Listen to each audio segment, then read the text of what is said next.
Good morning everyone. देखिए, आज हम डिस्कस करने वाले हैं इस टॉपिक के अबाउट, और टॉपिक है आपका फंडामेंटल फोर्सेस इन नेचर। तो आज की पूरी क्लास इसी के अबाउट होने वाली है ना, फंडामेंटल फोर्सेस इन नेचर के अबाउट। तो काफ़ी बातें हम इसमें जानेंगे, काफ़ी कुछ इसके बारे में डिस्कस करेंगे।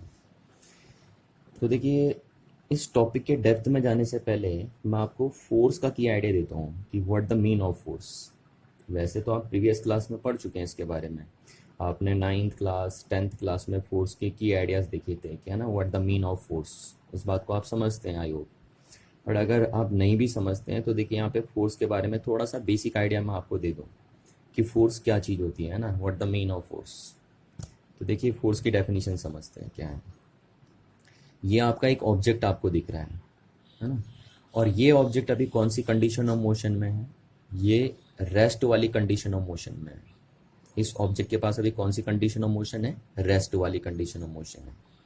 अब देखिए, मैंने इस पे क्या लगाया, मैंने इस पे पुश लगाया है ना, ये पुश। तो मैं इसको पुश नहीं बोल रहा हूँ, आप इसे पुश बोल रहे हैं, मैं बोल रहा हूँ इसको एक फिजिकल क्वांटिटी मैंने इस पे अप्लाई की। क्या अप्लाई करी? Physical quantity. और उस फिजिकल क्वांटिटी को अगर मैं इस ऑब्जेक्ट पे अप्लाई करता हूँ तो वो फिजिकल क्वांटिटी इसकी कंडीशन ऑफ मोशन को क्या कर सकती है? चेंज कर सकती है, और कर भी रही है। देखिए यहाँ पे, है ना, ये रेस्ट से मोशन में आ जा रहा है। तो ये जो फिजिकल क्वांटिटी मैंने इस ऑब्जेक्ट पे अप्लाई की, वो फिजिकल क्वांटिटी इसकी कंडीशन ऑफ मोशन को क्या कर दे रही है? चेंज कर दे रही है। तो उसी फिजिकल क्वांटिटी को हम क्या बोलते हैं? फोर्स बोलते हैं। यानी फोर्स वो फिजिकल क्वांटिटी है जो किसी ऑब्जेक्ट की कंडीशन ऑफ मोशन को क्या करता है? चेंज करता है, या चेंज करने के लिए रिस्पॉन्सिबल होता है। तो हम बोल सकते हैं कि force is that physical quantity which can change the condition of motion of an object. तो ये तो रही फोर्स की बात। अब हम बात करते हैं फंडामेंटल फोर्सेस की, कि फंडामेंटल फोर्सेस क्या है आपके पास। तो देखिए, फंडामेंटल फोर्स के डेप्थ में जाने से पहले आप थोड़ा सा इस बात को समझिए कि जो फोर्सेस हैं उनको मैं दो कैटेगरी में रखता हूँ, फंडामेंटल फोर्सेस और दूसरे हैं ड्राइव्ड फोर्सेस। ये देखिए, दो तरीके से हमने कैटेगरी बना दी फोर्सेस की, ठीक है। कुछ फोर्सेस को हम बोल देते हैं फंडामेंटल फोर्स, और कुछ को हम बोल देते हैं ड्राइव्ड फोर्सेस। अब फंडामेंटल फोर्सेस क्या है? देखिए, फंडामेंटल फोर्सेस वो फोर्सेस होते हैं नेचर में जिनको डिफाइन करने के लिए अदर फोर्स की रिक्वायरमेंट नहीं होती है, यानी ये खुद से डिफाइंड होते हैं। तो हम बोल सकते हैं कि fundamental forces are those forces which defined by itself. खुद से डिफाइंड होते हैं फोर्स, ठीक है। जबकि जो ड्राइव्ड फोर्स होते हैं, इनको डिफाइन करने के लिए फंडामेंटल फोर्सेस की रिक्वायरमेंट होती है। यानी फंडामेंटल फोर्स के बगैर आप ड्राइव्ड फोर्सेस को क्या नहीं कर सकते? डिफाइन नहीं कर सकते हैं। तो हम बोल सकते हैं कि derived forces are those forces which can be defined with the help of fundamental forces. इनको आप फंडामेंटल फोर्स की हेल्प के बेस पे डिफाइन करोगे, while the fundamental forces are those forces which defined by itself. ये खुद से defined होते हैं आपके। तो ये है, आपको बेसिक आइडिया पता होना चाहिए कि फंडामेंटल फोर्सेस किनको बोलते हैं और ड्राइव्ड फोर्सेस किनको बोलते हैं। अच्छा देखिए, अब जो फंडामेंटल फोर्सेस हमारे नेचर में होते हैं वो होते हैं फोर, और जबकि जो ड्राइव्ड फोर्सेज हमारे पास होते हैं वो होते हैं इनफाइनाइट। तो कुछ फंडामेंटल फोर्स के नाम मैं लिख देता हूँ, कुछ क्या फोर ही होते हैं आपके पास, है ना। तो फोर फंडामेंटल फोर्सेज आपको नेचर में देखने को मिलते हैं, जिनको बोलते हैं आप gravitational force, second one is electromagnetic force. यही डिस्कस करेंगे आज हम आगे की क्लासों में, या आज की क्लास में यही सब डिस्कस करने वाले हैं। थर्ड होगा हमारा स्ट्रॉन्ग न्यूक्लियर फोर्स,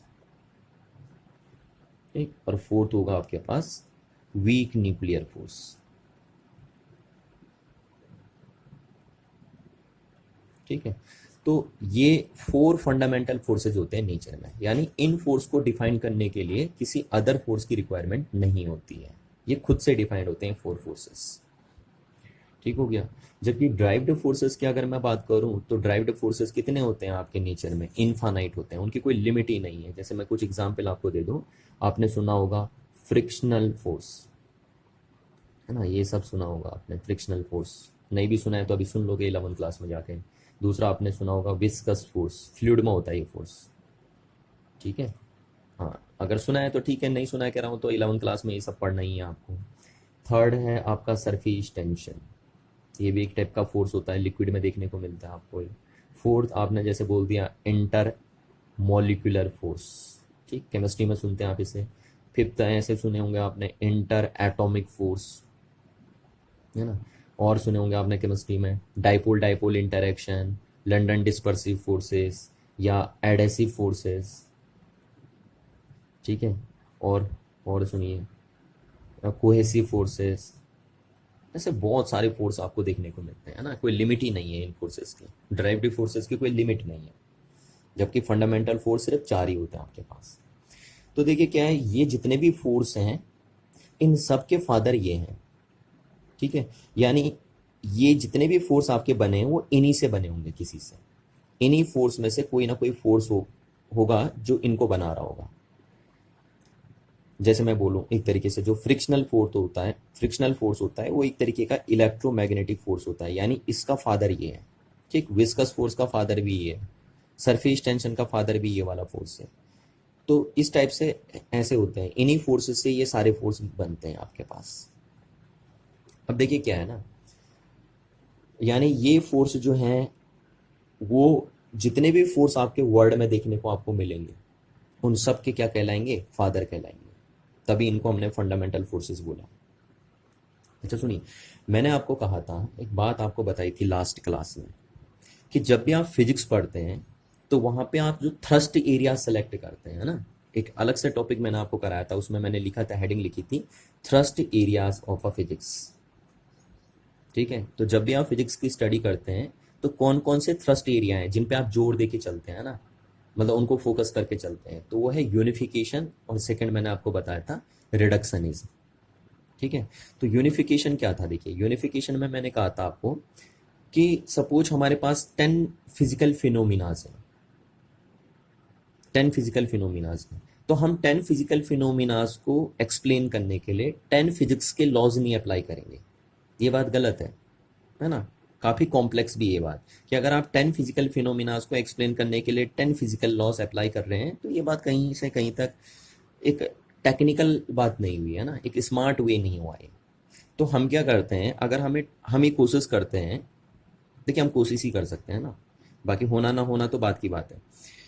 तो हम ये कोशिश करते हैं कि जो 10 फिजिकल फिनोमिनाज हैं उनको हम सिर्फ एक फिजिक्स के लॉ से अप्लाई एक्सप्लेन कर दें। हम ये चाहते हैं कि एक ही फिजिकल लॉ ऐसा हो जो उन 10 फिजिकल फिनोमिनाज को क्या कर दें, एक्सप्लेन कर दें। तो इसी प्रोसेस को हम क्या बोलते हैं, यूनिफिकेशन बोलते हैं। कि जब हम बहुत सारी फिजिकल फिनोमिनाज को एक सिंगल लॉ से एक्सप्लेन करने की कोशिश करते हैं तो हम कहते हैं हमने यूनिफिकेशन कर दिया है। हमने 10 फिजिकल फिनोमिना को एक्सप्लेन करने के लिए 10 फिजिकल लॉ का यूज नहीं किया है, एक सिंगल फिजिकल लॉ से 10 फिजिकल फिनोमिनाज को एक्सप्लेन कर दिया, that's are known as unification, ठीक। अब वही यहाँ पे भी देखिए, हमारे नेचर को डिफाइन करने के लिए ना, हमारे नेचर में जितने भी फिजिकल फिनोमिनाज हैं उनको समझने के लिए हमें कितने फोर्स की रिक्वायरमेंट होती है, इनफाइनाइट फोर्सेस की रिक्वायरमेंट होती है, ठीक है। बहुत सारे फोर्स होते हैं, अलग अलग जगहों पे अलग अलग फोर्सेस लगते हैं, बहुत सारी फिजिकल फिनोमिनाज हैं, और हर जगह हर फिजिकल फिनोमिनाज में डिफरेंट टाइप के फोर्स क्या करते हैं, वर्क्स करते हैं। पर हम नहीं चाहते हैं कि सपोज 10 फिजिकल फिनोमिनाज मेरे को एक्सप्लेन करनी है तो उनके लिए मेरे को 10 फिजिक्स के फोर्सेस अप्लाई करने पड़ेंगे, ऐसा हम नहीं करेंगे। हम चाहते हैं कि पूरे वर्ल्ड की जो फिनोमिनाज हैं उनको हम एक सिंगल फोर्स से एक्सप्लेन कर दें, ठीक है। बट ऐसा अभी पॉसिबल नहीं हुआ है। इन फ्यूचर साइंटिस्ट इस पर वर्क कर रहे हैं, हो सकता है इन फ्यूचर आपका हो जाए कि पूरे वर्ल्ड की फिनोमिनाज एक सिंगल फोर्स से एक्सप्लेन हो जाए। बट अभी क्या है, अगर हम एक से नहीं कर सकते हैं, एक सिंगल फोर्स से हम पूरे वर्ल्ड के फिनोमिना एक्सप्लेन नहीं कर सकते हैं, बट 4 फोर्सेज ऐसे जिनको हम फंडामेंटल फोर्स बोलते हैं, उनकी हेल्प के बेस पे हम पूरे वर्ल्ड के फिनोमिनाज को एक्सप्लेन कर सकते हैं, ठीक है। तो ये क्या किया हमने 4 फोर्स के बेस पे पूरे वर्ल्ड की फिनोमिनाज को एक्सप्लेन करने की कोशिश करी है। तो ये यूनिफिकेशन ही तो हम कर रहे हैं, है ना। और करना भी चाहिए आपको, क्योंकि मैं बार बार आपसे कह रहा हूँ कि जब भी आपको फिजिक्स की स्टडी करनी है तो आपको इन थ्रस्ट एरियाज को देखना पड़ेगा फिजिक्स में, यूनिफिकेशन और रिडक्शनिज्म को। तो ये यूनिफिकेशन ही किया है। देखिए हम बोलेंगे हमें इतने फोर्स की रिक्वायरमेंट नहीं है भैया, हम सिर्फ इन 4 फोर्स को पढ़ेंगे और हमारे सारे फोर्स समझ में ऑटोमेटिकली आ जाएंगे। यानी ये 4 ही फोर्स हैं जो पूरे वर्ल्ड की फिनोमिनास को गवर्न करते हैं। इन 4 फोर्स के हाथ में ही, इन चारों फोर्स के ही हाथ में है सारा वर्ल्ड का कंट्रोल। तो ये हमने यूनिफिकेशन कर दिया, इसीलिए हम इनको क्या बोलते हैं, फंडामेंटल फोर्सेस बोलते हैं। अच्छा, अभी ये तो बात थी फंडामेंटल फोर्सेस की। अभी और आगे बात करेंगे हम इन्हें ना, डिटेल से डिस्कस करेंगे इनको, इन 4 फंडामेंटल फोर्सेस को। यहाँ पे इनको डिस्कस नहीं करेंगे हम, है ना, क्योंकि आपको पता है अगर आपके ये समझ में आती हैं तो ये ऑटोमेटिकली आपके समझ में आ जाएंगी। तो देखिए हम क्या बात बताते हैं, थोड़ा आगे बात करता हूँ मैं। तो एक बहुत बड़े साइंटिस्ट, आपको पता ही है कौन है आपके, सर आइजैक न्यूटन। तो उन्होंने एक बात बताई थी कि जो आपका नेचर है, जिसको आप अपना वर्ल्ड भी कहते हैं, ठीक है, तो जो आपका नेचर है उसको आप 2 पार्ट्स में कैटेगराइज करते हैं। यानी आपके नेचर के 2 एस्पेक्ट हैं। पहला एस्पेक्ट जो आपके नेचर का है वो है आपका मैटर, ठीक है। अब मैटर तो आप सब जानते हैं ना कि मैटर इज दैट थिंग्स या that substance which occupy a some space, ठीक है। जैसे ये हो गया देखिए आपका मैटर, तो इसको आप क्या बोलते हैं, मैटर बोलते हैं। तो नेचर का जो पहला एस्पेक्ट है सर आइजैक न्यूटन के अकॉर्डिंग वो है मैटर, और दूसरा एस्पेक्ट है वो है रेडिएशन। वो क्या है, रेडिएशन, एनर्जी भी आप इसे बोल सकते हैं, ठीक है। क्या बोल सकते हैं इसे, एनर्जी भी बोल सकते हैं न्यूटन के अकॉर्डिंग। हाँ, न्यूटन के अकॉर्डिंग। बाकी एनर्जी तो हम इसको भी बोल सकते हैं, पर न्यूटन के अकॉर्डिंग नहीं। सर आइजैक न्यूटन ने क्या कहा था आपसे कि जो नेचर है आपका उसको आप 2 पार्ट्स में कैटेगराइज कर सकते हैं। यानी नेचर के 2 एस्पेक्ट्स हैं, पहला एस्पेक्ट है मैटर और दूसरा एस्पेक्ट है रेडिएशन। ये 2 चीज़ें हमें देखने को मिलती हैं अपने वर्ल्ड में। जैसे मैं खुद अपनी बात करूँ देखो, तो मेरे अंदर मैटर भी है और मेरे अंदर रेडिएशन भी है। अब आप बोलोगे सर आपके अंदर रेडिएशन कहाँ से, मैटर तो देखने को मिलता है आपके अंदर, पर रेडिएशन कहाँ से देखने को मिलता है। तो देखिए हमारे अंदर क्या होती है ना, हमारे अंदर हीट होती है, और उस हीट से हमारे अंदर से इंफ्रारेड रेज निकलती हैं, इंफ्रारेड वेव्स निकलती हैं हमारे अंदर से, जिनको हम हीट वेव्स भी बोलते हैं। क्या बोलते हैं, सुना होगा आपने ये नाम, है ना, इंफ्रारेड रेज। तो ये हमारे अंदर से निकलती हैं ये रेज, ये रेडिएशन जो है, इंफ्रारेड रेडिएशन जो है वो हमारे अंदर से निकलता है। और क्यों निकलता है हमारे अंदर से, क्योंकि हमारी बॉडी क्या होती है, हीटेड होती है। तो जब भी कोई हीटेड बॉडी होती है तो वो इंफ्रारेड रेज क्या करती है, एमिट करती है। और अगर वो ज़्यादा हीटेड हो गई तो वो ज़्यादा इंफ्रारेड रेज क्या करती है, एमिट करती है।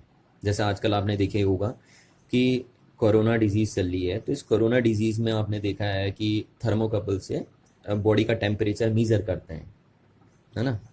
तो वो क्या करते हैं, उस थर्मोमीटर के हेल्प के बेस पे वो क्या करते हैं, इन्हीं रेडिएशन को चेक करते हैं, आईआर रेडिएशन को।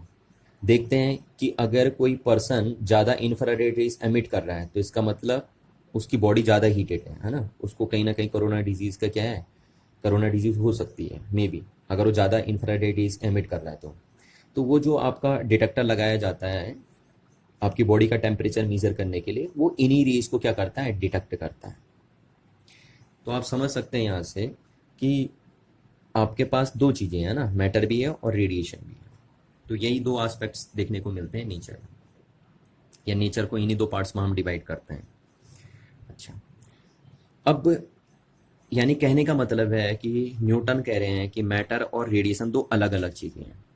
पर बाद में एक बहुत ग्रेट साइंटिस्ट आए जिनको आपको पता है, आप फादर ऑफ फिजिक्स भी बोलते हैं, सर एल्बर्ट आइंस्टाइन, है ना। तो अल्बर्ट आइंस्टाइन ने एक बात बोली, उन्होंने कहा कि ये मैटर और रेडिएशन है, ये दोनों अलग अलग चीज़ें नहीं है, ये दोनों एक ही चीज़ है, ठीक है। आप इनको अलग अलग मत बोलिए, जैसा न्यूटन बोल लेते हैं कि मैटर अलग चीज़ है और रेडिएशन अलग चीज़ है। मैटर को देखिए आप मैटर विजुअलाइज पार्ट है नेचर का, और रेडिएशन इनविजिबल थिंग्स है नेचर का, ठीक। पर अल्बर्ट आइंस्टाइन क्या कह रहे हैं, अल्बर्ट आइंस्टाइन कह रहे हैं कि देखिए ये दोनों चीज़ें अलग अलग नहीं है भैया, ये एक ही सिक्के के 2 पहलू हैं। अगर आपका हम बोलें ये वर्ड है, देखिए ये है ना, एक सिक्का है, ये पूरा वर्ड अगर आपका है तो इस वर्ड के 2 पार्ट्स हैं, और ये दोनों पार्ट्स अलग अलग नहीं है, ये एक दूसरे के साथ लिंक अप है। जैसे देखो ये एक सिक्का है, तो इसमें आपको पता है ये वाला पार्ट क्या होता है आपका हेड, और ये पार्ट क्या होता है आपका टेल। तो क्या आप हेड को टेल से अलग कर सकते हैं? नहीं कर सकते हैं ना। ये जो पूरा सिक्का है उसी के दो पार्ट्स हैं, हेड और टेल। तो सेम अगर इस सिक्के को मैं आपका वर्ड मानूं तो इस वर्ड के भी दो एस्पेक्ट्स हैं ना। एक एस्पेक्ट से मैटर और दूसरा एस्पेक्ट से रेडिएशन। और ये दोनों अलग अलग चीजें नहीं है, वो एक ही चीज है। वो होता क्या है ना, देखिए आपको एक टाइम में एक ही दिखेगा। जैसे मेरे को देखिए यहाँ पे टेल दिख रहा है तो हेड गायब है ना। और अगर हेड दिख रहा है तो टेल गायब है। तो यही अल्बर्ट आइंस्टाइन समझाना चाहते हैं कि ये दोनों चीजें अलग अलग नहीं है भैया, ये एक ही चीज है। ये एक ही सिक्के के दो पहलू हैं, यानी वर्ड के दो पहलू हैं, मैटर और रेडिएशन, पर ये अलग नहीं है, ये एक ही है। तो उन्होंने इन दोनों को इंटरकनेक्ट किया और बताया कि ये कैसे एक दूसरे के इक्विवेलेंट है। और जिस रिलेशन से उन्होंने ये बात कही कि मैटर और रेडिएशन दो अलग अलग चीजें नहीं है, एक ही चीज है, उस रिलेशन को हम बोलते हैं मास एनर्जी इक्विवेलेंस रिलेशन। ये देखिए ये रिलेशन है जो आपका सुना है ना आपने, देखा होगा कहीं ना कहीं, delta E equal to delta m c square. इसको डेल्टा पढ़ना आपका ना। डेल्टा का मीनिंग होता है चेंज, ये change in energy, change in mass. और ये तो स्पीड है लाइट की, C means speed of a light in vacuum. और इसकी वैल्यू होती है, ये कांस्टेंट होती है 3 मल्टीप्लाई 10⁻8 मीटर पर सेकेंड। क्या बोला मैंने, ये क्या चीज़ है? Speed of a light in vacuum. और इसकी वैल्यू हमेशा फिक्स होती है, इतनी होती है। और यहाँ पे ये क्या चीज़ है? चेंज इन एनर्जी, ये है change in mass. Delta stand for change, E stand for energy, delta stand for change और एम स्टैंड फॉर मास। तो change in energy, change in mass. तो इस रिलेशन को हम बोलते हैं मास एनर्जी इक्विवेलेंस रिलेशन। ये देखिए मास दिख रहा है आपको, ये एनर्जी दिख रही है आपको, है ना। Mass energy equivalence relation.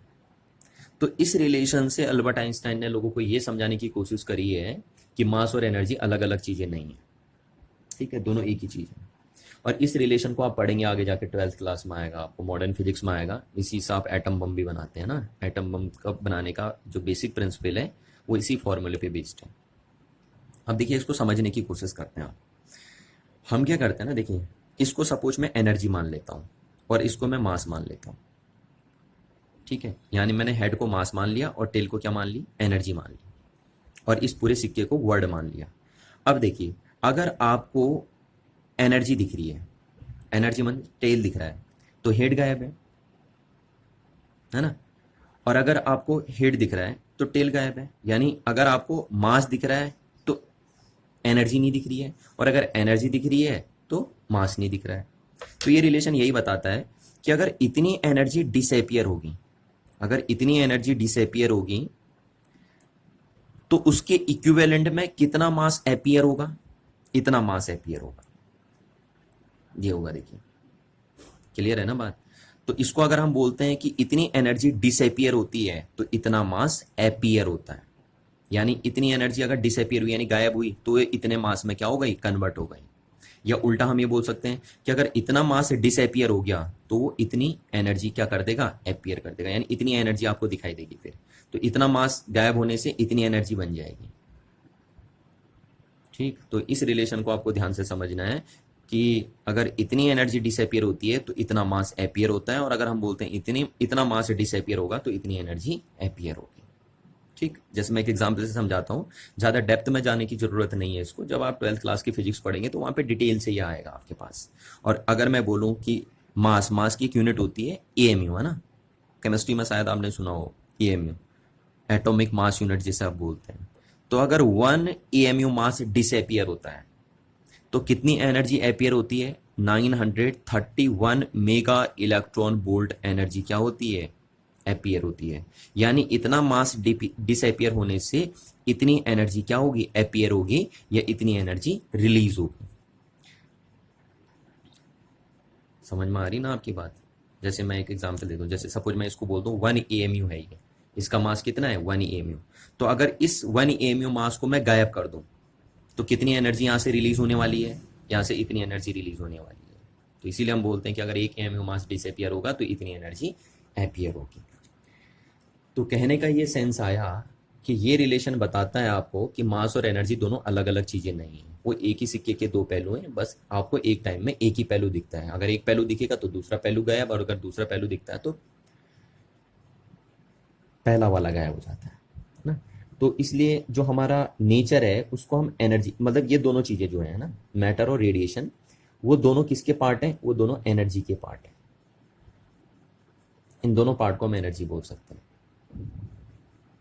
ठीक है, यानी आपका जो नेचर है उसको आप एनर्जी भी बोल सकते हैं अल्बर्ट आइंस्टाइन के अकॉर्डिंग। ठीक है, तो अल्बर्ट आइंस्टाइन वही कह रहे हैं कि जो एनर्जी है वो दो पार्ट्स में आपको देखने को मिलती है, मैटर और रेडिएशन। पर इनको आप अलग अलग मत मानिए, ये एक ही चीज़ है, यानी ये एनर्जी के ही फॉर्म है दोनों के दोनों। रेडिएशन भी किसका फॉर्म है? एनर्जी का। और मैटर भी किसका फॉर्म है?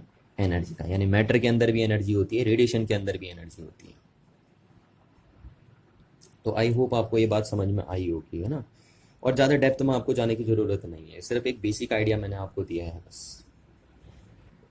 अच्छा, अब थोड़ा आगे हम बात करते हैं। देखिए आगे क्या बात करते हैं, मैंने अभी आपको बताया था कि जो आपका नेचर है, ठीक है, या हम एनर्जी बोल सकते हैं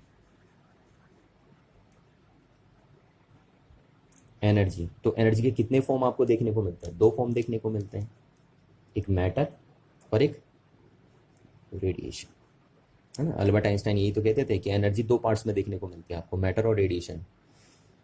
अच्छा, अब इसमें जो मैटर है वो क्या करता है?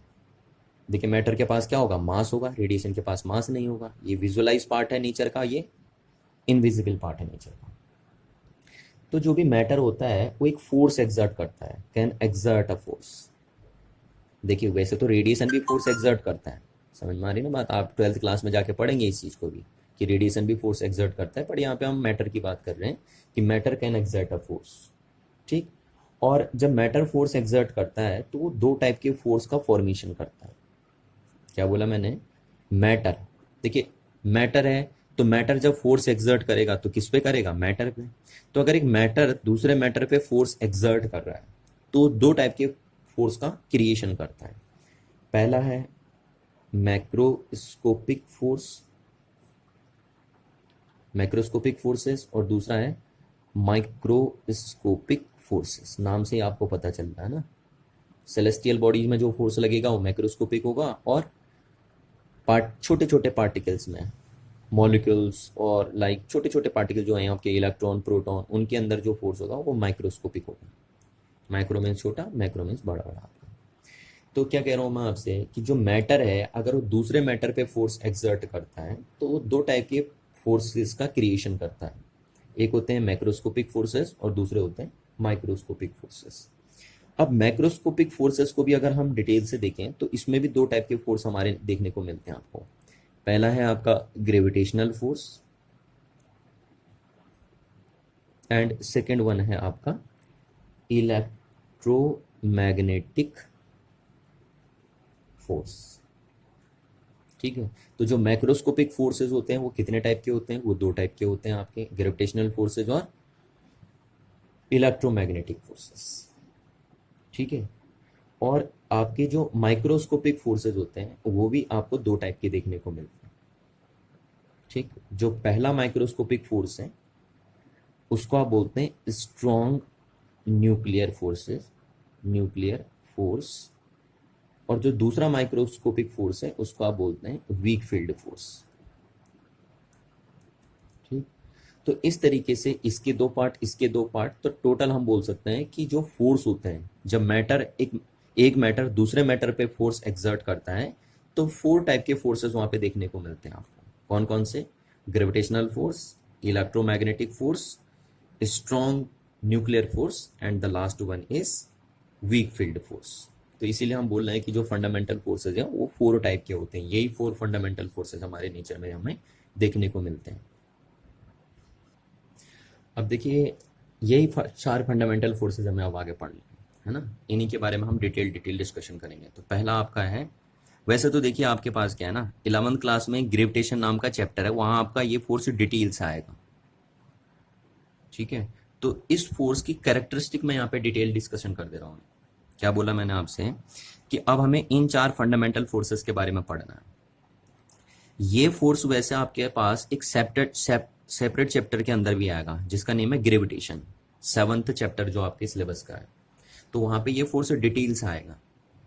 बट मैं इस फोर्स की डिटेल डिस्कशन यहीं कर दे रहा हूँ, है ना। इस फोर्स की प्रॉपर्टी, ये फोर्स क्या होता है और इस फोर्स के क्या क्या प्रॉपर्टीज होती हैं, क्या क्या कैरेक्टरिस्टिक होती हैं, वो हम यहीं डिस्कस कर देंगे, ठीक है।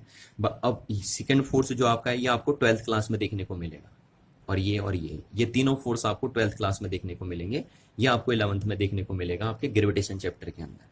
पर हम चारों फोर्स की यहाँ पे शॉर्ट स्टडी कर लेते हैं थोड़ा सा। वैसे तो इसकी तो डिटेल स्टडी हम कर ही रहे हैं, इसकी और इसकी तो डिटेल स्टडी कर ही रहे हैं, बट आगे चैप्टरों के अंदर आप इन्हें और भी ज़्यादा पढ़ोगे, ठीक है।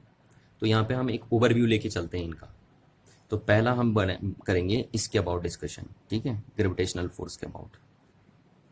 तो हम हेडिंग लिखते हैं ग्रेविटेशनल फोर्स। बस अभी आज की क्लास में हम सिर्फ इसको ही पढ़ेंगे, अभी बाकी इनको नेक्स्ट क्लास में हम डिस्कस करेंगे इन फोर्सेस के अबाउट।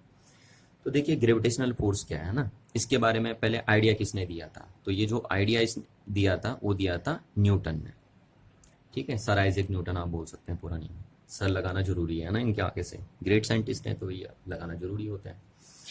तो देखिए ग्रेविटेशनल फोर्स जो है उसका आइडिया तो आपको किसने दिया? न्यूटन ने। न्यूटन ने बताया कि ग्रेविटेशनल फोर्स होता है और कहाँ ये लगता है, अगर इसकी वैल्यू होती है तो कितनी होती है, उसके उस सब चीज़ के बारे में न्यूटन ने आपको बात बताई है। तो देखिए हम बोलते हैं कि अगर कोई भी तो मासिव ऑब्जेक्ट है, कैसे ऑब्जेक्ट है? मासिव। कोई भी मासिव ऑब्जेक्ट होगा तो उसको हम मैटर तो बोल ही सकते हैं, है ना, क्योंकि मैटर क्या होगा? जिसके अंदर मास होगा। तो कोई भी अगर दो मासिव ऑब्जेक्ट है, ठीक, अगर सपोज एक मासिव ऑब्जेक्ट ये है और इसका मास है m1, और एक मासिव ऑब्जेक्ट ये है, इसका मास है m2, ठीक, और ये दोनों एक दूसरे से r डिस्टेंस से अगर सेपरेटेड है, कितने डिस्टेंस से सेपरेटेड है? r डिस्टेंस से सेपरेटेड है, तो इनके बीच में एक अट्रैक्टिव फोर्स काम करता है हमेशा, है ना। दो मासिव ऑब्जेक्ट के बीच में एक अट्रैक्टिव फोर्स काम करता है, और उसी अट्रैक्टिव फोर्स को न्यूटन ने ग्रेविटेशनल फोर्स बोला। आई होप वैसे तो आपने बात 9th क्लास में भी पढ़ी होगी, बट फिर भी मैं आपसे क्या कह रहा हूँ, देखिए ध्यान से सुनिए कि अगर आपके पास दो मासिव ऑब्जेक्ट हैं जो एक फिक्स्ड डिस्टेंस से सेपरेटेड है, तो इन दो मासिव ऑब्जेक्ट के बीच में हमेशा एक अट्रैक्टिव फोर्स काम करता है, और उसी अट्रैक्टिव फोर्स को आप क्या बोलते हैं? ग्रेविटेशनल फोर्स बोलते हैं। जैसा आपने देखा होगा, देखिए अगर ये एक मासिव ऑब्जेक्ट है और दूसरा मासिव ऑब्जेक्ट कौन हो गई? आपकी अर्थ हो गई। तो जब अगर हम इसको ऐसे रखते हैं, अर्थ से एक सर्टेन डिस्टेंस पे रखते हैं और छोड़ देते हैं, तो ये अर्थ की तरफ को जाता है ना। तो अगर ये मैंने मान लिया अर्थ थी, ये इस पेज को मैं मान लेता हूँ कि ये हमारी अर्थ है, ठीक है। तो एक ऑब्जेक्ट ये हो गया, ये अर्थ हो गई हमारी, और इसको मैं मान लेता हूँ कि ये ऑब्जेक्ट है।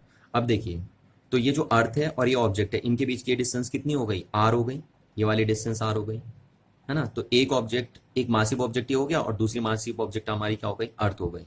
अब अगर इन दोनों को हम एक फिक्स डिस्टेंस से सेपरेट करें, तो इनके बीच में देखिए एक अट्रैक्टिव फोर्स काम करेगा, और वो अट्रैक्टिव फोर्स इन दोनों को आपस में नजदीक लाएगा। देखिए, ये देखिए लाता है नहीं लाता है?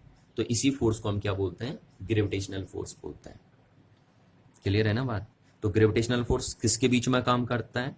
दो मासिव ऑब्जेक्ट के बीच में काम करता है, जब वो मासिव ऑब्जेक्ट एक दूसरे से क्या हो? एक पर्टिकुलर डिस्टेंस से सेपरेटेड हो, ठीक। तो हम यहां से लिख सकते हैं कि the force acts between the attractive force, क्योंकि ये फोर्स के दो नेचर होते हैं ना, अट्रैक्शन फोर्स अट्रैक्टिव भी हो सकता है और रिपल्सिव भी हो सकता है। तो ये जो फोर्स होता है ग्रेविटेशनल, वो हमेशा अट्रैक्टिव ही होता है। तो the attractive force which acts between two massive object, massive होने जरूरी है ना। जिन ऑब्जेक्ट में मास होगा उन्हीं में क्या लगेगा? ग्रेविटेशनल फोर्स लगेगा। जिन ऑब्जेक्ट में मास ही नहीं होगा तो उनको तो हम रेडिएशन बोल देंगे, है ना भैया। देखिए, जिस चीज के पास मास ही नहीं होगा तो उसको तो हम रेडिएशन बोलेंगे ना, और जिस चीज के भी मास होगा उसको हम मैटर बोलेंगे। तो हमेशा मासिव ऑब्जेक्ट में ही ग्रेविटेशनल फोर्स काम करता है, ऐसे चीजों में ग्रेविटेशनल फोर्स काम नहीं करता जिनमें मास नहीं होता। लाइक रेडिएशन में ग्रेविटेशनल फोर्स काम नहीं करेगा। तो the attractive force which acts between two massive objects when they are separated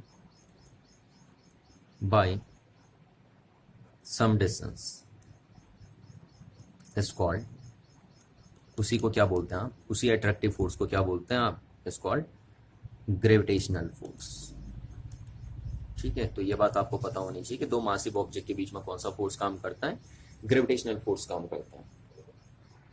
अच्छा, अब हम बात करें कि ये जो फोर्स इनके बीच में काम कर रहा है उसका मैग्नीट्यूड कितना होगा, है ना, उस फोर्स की वैल्यू कितनी होगी, तो उसको भी हम देख लेते हैं। तो ये चीज न्यूटन ने ऑब्जर्व करी कि the force which is known as gravitational force, है ना, तो the gravitational force acts between two massive object is directly proportional to the product of their masses। ठीक है, इसका मीनिंग क्या हुआ कि अगर आप इसको इंक्रीज करेंगे तो ये भी इंक्रीज होगा, इसको इंक्रीज करेंगे तो ये भी इंक्रीज होगा। यानी अगर आप ऑब्जेक्ट का मास इंक्रीज करते हैं तो उन ऑब्जेक्ट के बीच में जो ग्रेविटेशनल फोर्स लग रहा है वो भी क्या होते रहता है, इंक्रीज होते रहता है। ठीक है, हैवी अगर ऑब्जेक्ट होंगे, ज्यादा मास के ऑब्जेक्ट होंगे तो उनके बीच में ग्रेविटेशनल फोर्स की वैल्यू ज्यादा होगी, अगर लाइटर ऑब्जेक्ट होंगे तो उनके बीच में ग्रेविटेशनल फोर्स की वैल्यू कम होगी। जैसे मैं एक एग्जांपल देता हूं आपको, देखिए ये छोटे छोटे ऑब्जेक्ट हैं, तो सपोज इनके बीच में ग्रेविटेशनल फोर्स की वैल्यू है 100 न्यूटन। तो अगर ये ऑब्जेक्ट बड़े कर दिया हमने, देखिए ये, तो इनके बीच में अब जो ग्रेविटेशनल फोर्स लगेगा वो 100 न्यूटन से ज्यादा लगेगा, सपोज मैंने मान लिया 200 न्यूटन लगेगा।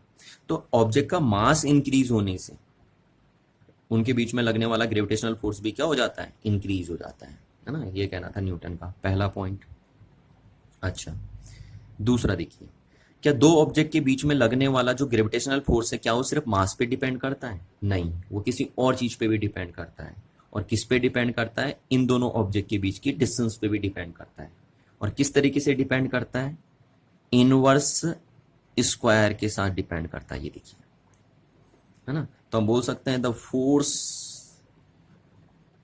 the gravitational force acts between two massive objects is inversely vary with the square of the distance between these two objects। इसका मीनिंग है कि जितना ज्यादा क्या है आपके पास, दो ऑब्जेक्ट के बीच की डिस्टेंस जितनी ज्यादा होगी उनके बीच में ग्रेविटेशनल फोर्स उतना कम होगा, है ना। और स्क्वायर के साथ हो रहा है, देखिए इनवर्सली वेरी हो रहा है पर किसके साथ हो रहा है, स्क्वायर को। यानी आप इसे अगर 2 गुना बढ़ाते हैं तो ये 4 गुना कम हो जाता है ना। मैं ये बोल सकता हूं यहां से कि if we decrease the distance, if we increase the distance between two object by 2 times, then the force of gravitation acts between two object is decreases by 4 times. इसको अगर 2 गुना बढ़ाओगे तो ये 4 गुना कम हो जाएगा आपका।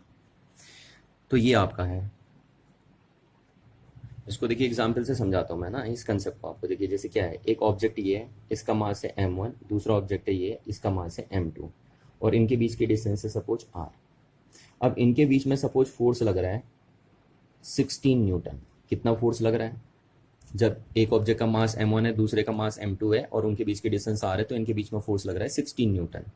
अब अगर हम इन दोनों ऑब्जेक्ट के बीच की डिस्टेंस को डबल कर दें, पहले r थी, अभी कितनी कर दी मैंने, 2r, तो अब इनके बीच में जो फोर्स लगेगा वो क्या हो जाएगा, पहले वाले फोर्स से कितना गुना कम हो जाएगा, यानी वो हो जाएगा 4 न्यूटन, है ना। तो देखिए डिस्टेंस को डबल अगर आपने कर दिया तो फोर्स कितने टाइम डिक्रीज हो गया, 4 टाइम से डिक्रीज हो गया है। पहले 16 न्यूटन था, अभी 4 न्यूटन हो गया है। तो वही हम यहाँ पे कह रहे हैं कि अगर दो ऑब्जेक्ट के बीच की डिस्टेंस को आप अगर क्या कर दीजिए, 2 टाइम्स क्या कर दीजिए, इंक्रीज कर दीजिए, तो उनके बीच में लगने वाला जो फोर्स है वो कितने टाइम से डिक्रीज हो जाएगा, वो 4 टाइम से डिक्रीज हो जाएगा। ठीक है ना। तो देखिए दो ऑब्जेक्ट के बीच में जो लगने वाला ग्रेविटेशनल फोर्स है वो किन बातों पे डिपेंड करता है, एक तो दोनों ऑब्जेक्ट के मास पे डिपेंड करता है, और दूसरा किस पे डिपेंड करता है, दोनों ऑब्जेक्ट के बीच की डिस्टेंस कितनी है उस बात पे डिपेंड करता है। ठीक है, तो दोनों एक ही चीजें बता रही है। अब हम अगर इन दोनों रिजल्ट को कंबाइन करते हैं तो हम बोल सकते हैं the gravitational force acts between two massive object is directly proportional to the product of their masses and inversely vary with the square of the distance between them. ये बन गया आपका। ठीक है, अच्छा, अब आपको पता है कि आपको प्रोपोर्शनल का साइन हटाना है, क्योंकि हमें तो इक्वल वाले साइन चाहिए होते हैं ना। तो अगर हम प्रोपोर्शनल का साइन रिमूव करेंगे तो हमें एक कांस्टेंट लगाना पड़ेगा जो कांस्टेंट लेफ्ट हैंड साइड और राइट हैंड साइड को बैलेंस करेगा। तो उस कांस्टेंट का नाम हमने दे दिया जी। ठीक है, अब ये जी क्या करेगा, लेफ्ट हैंड साइड और राइट हैंड साइड को बैलेंस करेगा, और यहाँ पे जी किसका रोल प्ले करेगा, कांस्टेंट का रोल प्ले करेगा, m1 into m2 upon r square. ठीक है, और इस g की वैल्यू यहाँ पे होती है 6.67 मल्टीप्लाई 10⁻⁻11 न्यूटन मीटर स्क्वायर पर केजी स्क्वायर। ठीक है, ये जी की वैल्यू होती है आपकी 6.67 मल्टीप्लाई 10⁻⁻11 न्यूटन मीटर स्क्वायर पर केजी स्क्वायर। और इसको हम क्या बोल रहे हैं यहाँ पे, कांस्टेंट बोल रहे हैं, है ना। अब यहाँ पे देखिए, मैं बहुत इंटरेस्टिंग बात आपको एक बताने जा रहा हूँ। इस बात को आप हमेशा दिमाग में बैठा के रखेंगे, काफी इंटरेस्टिंग बात है कि देखिए, जब भी आप प्रपोर्शनल का साइन हटाते हैं तो आपको बैलेंस करने के लिए कांस्टेंट चाहिए होता है। जैसे यहाँ पे वो कांस्टेंट कौन है, जी, जो लेफ्ट हैंड साइड को राइट हैंड साइड से बैलेंस करता है। तो इस कांस्टेंट का एक कॉमन नाम आप बोलते हैं प्रोपोर्शनलिटी कांस्टेंट। क्या बोलते हैं आप इसका एक कॉमन नेम, प्रोपोर्शनलिटी कांस्टेंट। क्योंकि प्रोपोर्शनल का साइन हटा के कांस्टेंट लगाए, that's why it is known as proportionality constant. तो देखिए, ऐसे ही फॉर्मूले आपके सामने बहुत बार आएंगे, है ना। जब आप फिजिक्स पढ़ते रहेंगे आगे, तो बहुत बार आपको ऐसा देखने को मिलेगा कि आपको प्रोपोर्शनल साइन को रिमूव करके कांस्टेंट लगाना पड़ेगा। तो जब भी इन फ्यूचर आप ऐसा करेंगे तो आप ध्यान रखना एक बात का, कि ये जो प्रोपोर्शनलिटी कांस्टेंट होगा वो डिपेंड करता हमेशा नेचर ऑफ मीडियम पे। किस पे डिपेंड करता है, नेचर ऑफ मीडियम पे। पर सिर्फ एक ही एक्सेप्शन ऐसा है जहां पे proportionality constant nature of medium पे डिपेंड नहीं करता है, वो यही चीज है। यही एक फॉर्मूला ऐसा है दुनिया का कि जहां पे proportionality constant nature of medium पे डिपेंड नहीं करता है। अदरवाइज जितने भी केसेस आपके पास होते हैं इसको छोड़कर, उन सब में जब भी आप प्रोपोर्शनलिटी कांस्टेंट लगाते हैं तो वो प्रोपोर्शनलिटी कांस्टेंट हमेशा नेचर ऑफ मीडियम या नेचर ऑफ मटेरियल पे डिपेंड करता है, इसमें नहीं करता। बस यहाँ पे ध्यान रखना, है ना। तो ये कांस्टेंट कभी भी नेचर ऑफ मीडियम पे डिपेंड नहीं करता है। अदरवाइज जितने भी कांस्टेंट आपके दुनिया के होंगे वो सब नेचर ऑफ मीडियम पे क्या करेंगे, डिपेंड करेंगे। यानी मीडियम चेंज करने के साथ उनकी वैल्यू चेंज हो जाएगी। पर यहाँ पे ये जो कांस्टेंट है कह रहा हूँ, ये मीडियम पे डिपेंड नहीं करता। यानी आप मीडियम चेंज कर भी देंगे तो भी इस जी की वैल्यू पे कोई फर्क नहीं पड़ने वाला है। That's why this constant is known as universal gravitational constant. क्या नाम होता है इसका, यूनिवर्सल। यूनिवर्सल क्यों बोला, क्योंकि मीडियम चेंज करने से भी इसकी वैल्यू क्या नहीं होती है, चेंज नहीं होती है। जैसे इन दो मासिव ऑब्जेक्ट के बीच में अभी मीडियम कौन है, सपोज वैक्यूम है ना। तो अगर हम इनके बीच में एयर भी डाल देंगे तो भी इनके बीच में जो ग्रेविटेशनल फोर्स लगेगा उस पर कोई फर्क नहीं पड़ेगा। और अगर आप इनके बीच में क्या कर देंगे, सैंड भी भर देंगे यहाँ पे, है ना, तो अभी भी इन दोनों के बीच में जो ग्रेविटेशनल फोर्स लगेगा उस पर कोई फर्क नहीं पड़ेगा। यानी कहने का मतलब है कि ये जो कांस्टेंट है इसकी वैल्यू चेंज नहीं होती है मीडियम के साथ साथ, यानी मीडियम पे डिपेंड करता ही नहीं है। तभी तो हम इसको क्या बोले हैं, यूनिवर्सल ग्रेविटेशनल। ग्रेविटेशनल क्यों नाम दिया इसका, क्योंकि यहाँ पे हम ग्रेविटेशन के बारे में पढ़ रहे हैं, यूनिवर्सल ग्रेविटेशनल कांस्टेंट। समझ में आ रही ना बात। तो दुनिया का अकेला एक यही कांस्टेंट है जो मीडियम पे डिपेंड नहीं करता, जबकि ये प्रोपोर्शनलिटी कांस्टेंट है। और आपको ये बात कह रहा हूँ दिमाग में बिठा के रखनी है कि हर एक प्रोपोर्शनलिटी कांस्टेंट किस पे डिपेंड करता है, नेचर ऑफ मीडियम या नेचर ऑफ मटेरियल पे डिपेंड करता है, सिवाय इसके ये नहीं करता। तभी तो इसका नाम यूनिवर्सल ग्रेविटेशनल कांस्टेंट दिया है। तो इतनी बात समझ में आपको आनी चाहिए कि दो ऑब्जेक्ट के बीच में जो ग्रेविटेशनल फोर्स होता है वो इतना होता है। क्लियर है बात। देखिए, अब मैं आपको प्रॉपर्टीज बता देता हूँ ना कि ग्रेविटेशनल फोर्स की क्या क्या प्रॉपर्टीज होती हैं। तो इनको हम प्रॉपर्टीज ना बोल के कैरेक्टरिस्टिक बोलते हैं ना, तो टेक्निकल लैंग्वेज में कैरेक्टरिस्टिक्स ऑफ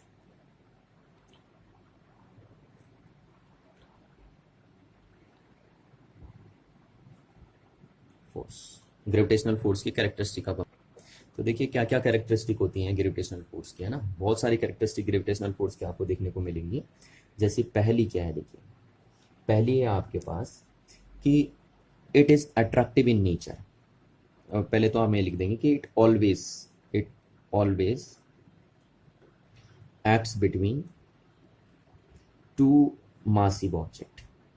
देखिए, जब भी दो मासिव ऑब्जेक्ट होंगे तो उनके बीच में ग्रेविटेशनल फोर्स हमेशा काम करता है, ठीक है ना। मासिव होनी चाहिए बस, चाहे मास कम हो या ज़्यादा हो वो तो बात अलग अलग है, बट मासिव अगर दो ऑब्जेक्ट हैं तो उनके बीच में ग्रेविटेशनल फोर्स हमेशा काम करता है, ठीक। अच्छा, it is attractive in nature. किस नेचर का होता है, हमेशा अट्रैक्टिव नेचर का होता है। ये फोर्स कभी भी रिपल्सिव नेचर का नहीं बनेगा, क्योंकि फोर्स के पास दो नेचर होते हैं, अट्रैक्टिव का और रिपल्सिव का। तो ये हमेशा अट्रैक्टिव नेचर का हो जाता है ना। कोई भी सिचुएशन दुनिया में ऐसी नहीं होगी जहाँ पे ये रिपल्सिव नेचर का बनेगा। थर्ड हम बोलेंगे, देखिए जो ग्रेविटेशनल फोर्स होता है वो एक्शन रिएक्शन पेयर को फॉलो करता है, यानी न्यूटन थर्ड लॉ को फॉलो करके हुए चलता है। कैसे, देखिए जैसे सपोज ये है ना, ये पहला ऑब्जेक्ट है और ये दूसरा ऑब्जेक्ट है और इनके बीच की डिस्टेंस कितनी है, r। अब इनके बीच में कौन सा फोर्स काम करेगा, ग्रेविटेशनल फोर्स काम करेगा ना। तो हम बोलेंगे अगर सपोज इस ऑब्जेक्ट ने इस पे लगाया 60 न्यूटन फोर्स, ये इसको हम ऐसे लिख देते हैं, देखिए force on second object due to first. ठीक है, कि इस ऑब्जेक्ट पे ये ऑब्जेक्ट कितना फोर्स लगा रहा है, उसको हमने ऐसे लिख दिया force on second due to first. तो कितना लगा, सपोज 60 न्यूटन लगा। और किस डायरेक्शन में लगेगा, ये इस पे फोर्स किधर लगाएगा, इस डायरेक्शन में लगाएगा, अट्रैक्टिव होगा ना फोर्स इनके बीच में। तो ये हो गया force on second due to first, इस डायरेक्शन में लगेगा। और कितना लगा, 60 न्यूटन। तो अगर ये इस पे 60 न्यूटन लगा रहा है तो ये भी इस पे कितना लगाएगा, 60 न्यूटन लगाएगा। ठीक है, और किस डायरेक्शन में लगाएगा, उसको हम ये भी बोल देंगे 60 न्यूटन। और किस पे लगा, force on first due to किसकी वजह से, सेकेंड की वजह से। ठीक है, और वो किधर मारेगा, ये वाला ऑब्जेक्ट इस पे किधर फोर्स लगाएगा, इस डायरेक्शन में, अट्रैक्टिव होगा ना। तो इसको हम बोलेंगे force on first due to second. तो अगर सेकेंड ऑब्जेक्ट पे फर्स्ट ऑब्जेक्ट 60 न्यूटन का फोर्स लगा रहा है तो फर्स्ट पे सेकेंड भी कितना लगाएगा, 60 न्यूटन का फोर्स लगाएगा। ठीक, तो ये एक्शन रिएक्शन पेयर को भी क्या कर रहा है, देखो फॉलो कर रहा है। अगर मैं इसको एक्शन बोल दूं तो ये रिएक्शन है ना, और ये रिएक्शन है तो ये एक्शन है, यानी यहाँ पे न्यूटन थर्ड लॉ भी फॉलो होता है। तो आप ये बोल सकते हैं कि gravitational force between two bodies form an action and reaction pair. देखिए एक्शन रिएक्शन पेयर को भी फॉलो कर रहा है। और जरा आप यहाँ पे देख लेंगे तो देखिए F21 की जो डायरेक्शन है वो इधर है और F12 की डायरेक्शन इधर है ना। तो ये दोनों फोर्स मैग्नीट्यूड में तो क्या है, इक्वल है, और डायरेक्शन में अपोजिट है, तो इसलिए हमने यहाँ पे माइनस लगा दिया। देखिए तो आपको पता ना एक्शन रिएक्शन फोर्स क्या होते हैं, मैग्नीट्यूड में इक्वल होते हैं और डायरेक्शन में क्या होते हैं, अपोजिट होते हैं। तो यहाँ पे ये भी है। तो हम बोल सकते हैं कि जो ग्रेविटेशनल फोर्स है बिटवीन टू बॉडीज वो एक्शन रिएक्शन पेयर को भी क्या कर रहा है, फॉलो करते हुए चल रहा है, यानी वो एक्शन रिएक्शन के ही फोर्स होते हैं। फोर्थ वन प्रॉपर्टी क्या है, देखिए जो ग्रेविटेशनल फोर्स होता है वो एक सेंट्रल टेंडेंसी का फोर्स होता है। ठीक है, कैसा है, it is a central tendency force. Gravitational force एक सेंट्रल टेंडेंसी का फोर्स है। अब इस सेंट्रल टेंडेंसी का फोर्स का होने का मीनिंग क्या है, देखिए आप देख रहे हो ना कि जो ग्रेविटेशनल फोर्स की डायरेक्शन है ना वो हमेशा किस डायरेक्शन में होगी। देखिए फोर्स एक वेक्टर क्वांटिटी है, तो आपको पता है अगर फोर्स एक वेक्टर क्वांटिटी है तो उसके पास एक पर्टिकुलर डायरेक्शन होगी। तो जो ग्रेविटेशनल फोर्स दो ऑब्जेक्ट के बीच में लगता है उसकी डायरेक्शन क्या होती है, तो उसकी डायरेक्शन क्या होगी, हमेशा उसकी डायरेक्शन होगी उस लाइन के अलोंग जो लाइन दोनों ऑब्जेक्ट के सेंटर को क्या कर रही होगी, ज्वाइन कर रही होगी। इसीलिए हम इस फोर्स को क्या बोलते हैं, सेंट्रल टेंडेंसी का फोर्स बोलते हैं। यानी ग्रेविटेशनल फोर्स की डायरेक्शन हमेशा क्या होती है, उस डायरेक्शन में होती है जो, या उस लाइन के अलोंग होती है जो लाइन इन दोनों ऑब्जेक्ट को क्या करती है, दोनों ऑब्जेक्ट के सेंटर को ज्वाइन करती है। तो यहां से हम इसी में आगे बोल सकते हैं, that is the direction of gravitational force is always be along the line that join the center of two massive object। ठीक है, तो ये आपको पता होना चाहिए कि सेंटर टेंडेंसी का फोर्स है ना। अच्छा, नेक्स्ट बात करेंगे हम, ये कौन सी प्रॉपर्टी हो गई, फोर्थ। अभी लिखते हैं हम फिफ्थ प्रॉपर्टी। देखिए दो ऑब्जेक्ट के बीच में जो ग्रेविटेशनल फोर्स लगता है ना, जैसे मैं आपको बता ही चुका हूँ, देखिए इन दोनों ऑब्जेक्ट के बीच में जो ग्रेविटेशनल फोर्स लगेगा वो कितना होगा, Gm1m2/r²। ठीक है ना, इन दोनों ऑब्जेक्ट के बीच में।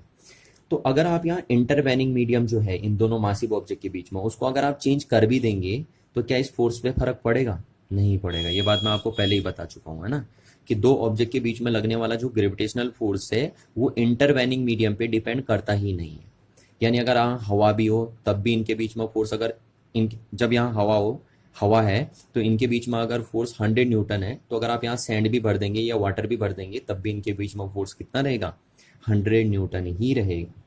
तो इसको हम बोलते हैं कि gravitational force between two bodies is independent of the nature of the intervening medium. Intervening medium है ना, इंटरवेनिंग मीडियम पे डिपेंड नहीं करता है ग्रेविटेशनल फोर्स दो ऑब्जेक्ट के बीच में। अच्छा, नेक्स्ट प्रॉपर्टी की बात करते हैं हम, 6 प्रॉपर्टी ऑफ ग्रेविटेशनल फोर्स। ठीक है, 6 वाली प्रॉपर्टी की बात करते हैं ग्रेविटेशनल फोर्स की। नेक्स्ट प्रॉपर्टी कौन सी होती है, तो देखिए क्या है। अगर सपोज एक ऑब्जेक्ट ये है, इसका मास है m1, दूसरा ऑब्जेक्ट ये है, इसका मास है m2, और इनके बीच की डिस्टेंस कितनी है, r। अब सपोज इन दोनों ऑब्जेक्ट के बीच में जो फोर्स लग रहा है वो है सपोज 100 न्यूटन। कितना ले लिया मैंने, 100 न्यूटन की। इन दोनों फोर्स के बीच में 100 न्यूटन का फोर्स वर्क कर रहा है। ठीक है, क्या कहा मैंने कि अगर दोनों ऑब्जेक्ट हैं, एक का मास है m1 दूसरे का m2 और इनके बीच की डिस्टेंस r है, तो सपोज इनके बीच में 100 न्यूटन का फोर्स वर्क कर रहा है। अब देखिए क्या है कि अगर मैं यहाँ पे एक तीसरा ऑब्जेक्ट डाल दूं बीच में इन दोनों के, थर्ड ऑब्जेक्ट, ठीक है, कोई अदर बॉडी या अदर ऑब्जेक्ट में डाल दूं, तो क्या अभी भी इनके बीच में 100 न्यूटन का फोर्स वर्क करेगा? यस, अभी भी इन दोनों ऑब्जेक्ट के बीच में जो फोर्स होगा वो 100 न्यूटन होगा, है ना। इस बात को आपको ध्यान रखना है। तो दो ऑब्जेक्ट के बीच में जो ग्रेविटेशनल फोर्स लगता है वो कभी भी थर्ड ऑब्जेक्ट के आने से क्या नहीं होता, अफेक्टेड नहीं होता है। ठीक है, जबकि देखिए क्या होगा ना, इस ऑब्जेक्ट पे पहले ये ऑब्जेक्ट कितना लगा रहा था, 100 न्यूटन लगा रहा था, तो अब इस ऑब्जेक्ट के आने से इस पे 100 न्यूटन से थोड़ा सा ज़्यादा लगेगा और ज़्यादा फोर्स लगेगा, क्योंकि अब ये भी लगाएगा और वो भी लगाएगा।